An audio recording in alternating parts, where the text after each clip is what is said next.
Assalamu alaikum wa rahmatullahi wa barakatuhu. Welcome to another segment of ours, The Mailbag from the Deen Show. This is your host, Yasir Qadhi. In today's mail, the question comes, give me proof that Islam is the truth. How do I know that this religion is the religion of God?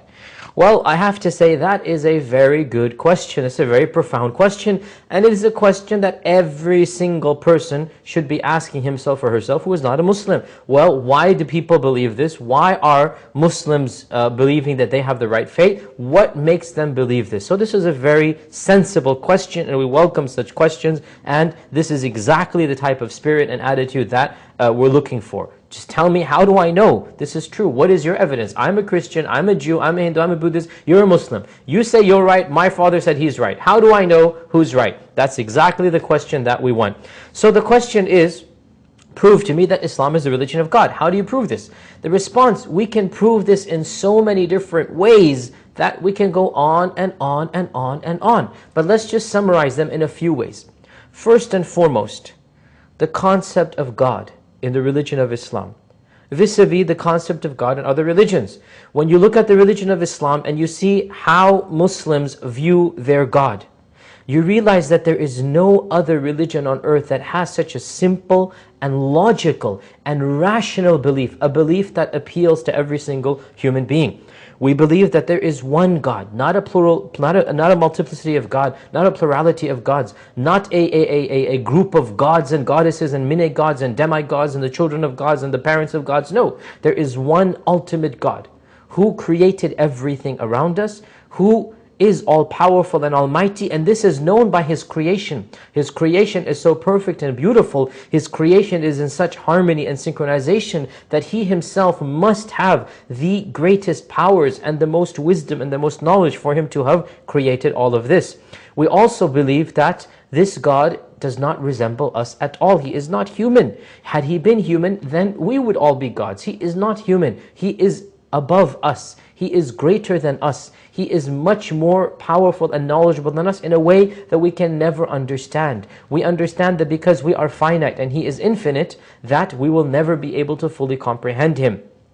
We also believe that this God is so perfect and beautiful that He is worthy of being worshipped because of who He is, because of His mercy, because of His love, because of His knowledge, because of His power. The greatest thing that we can do is to worship Him. And that is exactly what our religion tells us. Our holy book, the Quran, says that God speaks and He says, the only reason I have created you is so that you may worship me. I don't want anything from you. I don't even need your worship. But if you worship me, this will be for your own good. And this is exactly what we believe as Muslims, that God does not need anything.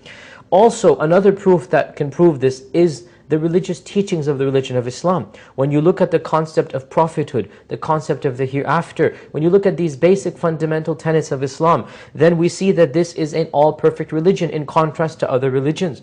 Other religions, they believe about God that which is impermissible to believe, that which is illogical to believe.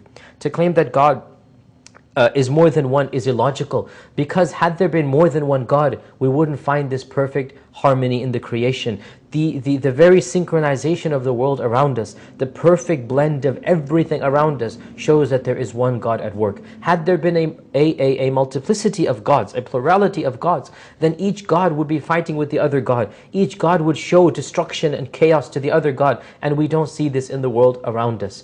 Also, the fact that other religions teach that some religions deny prophets, others affirm them.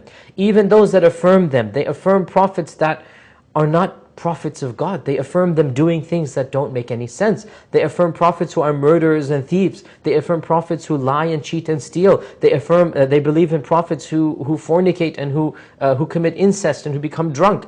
And that is something that if your own friend were to do it, you would cut yourself off from him. How about if you ascribe this to the Prophet of God? So we believe that the prophets of God are the most perfect of men. They don't commit such major and evil and heinous deeds and crimes. They are righteous and noble and holy people, and they come with the best teachings of God, and that is exactly what our religion tells us. A belief in the hereafter as well. So we said three things: belief in God, belief in the prophets, and belief in hereafter. These three fundamentals are so perfect in Islam. We believe that there is a life after this life. We believe that after we die, that is not the end of our lives. There shall be another life after that. And that that life, which is called the life of the hereafter, is a life which will be based upon this life. And we will be rewarded or punished based upon our deeds for this life. In this world, we find people who disobey God, who flaunt their arrogance, and yet they live seemingly comfortable lives.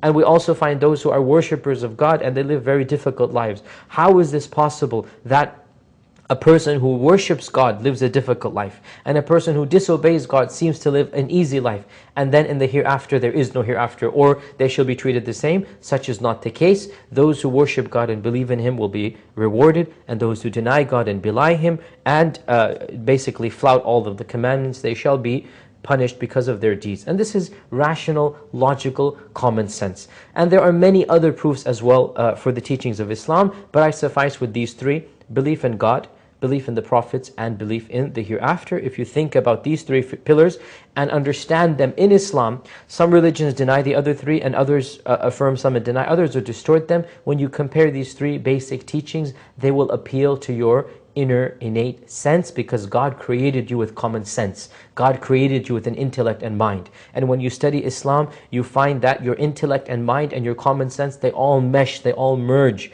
they all complement the true teachings of Islam. And when you study other religions, you find that your common sense does not appeal to them. You reject them. It doesn't make any sense to you, because God is the one who reveals the books, and He has created you with common sense, and the two have to merge together, and that only occurs in the religion of Islam. So in conclusion, I ask you to think about these teachings, and then also to pray to God. You don't even have to call Him by a name. Just say, "O you who created me.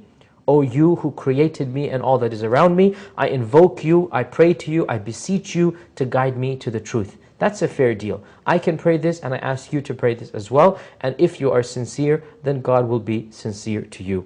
I hope that that suffices in a brief response to this question. And I hope to see you next time on the Mailbag on the Deen Show. Until then, Assalamu alaikum wa rahmatullahi wa barakatuh.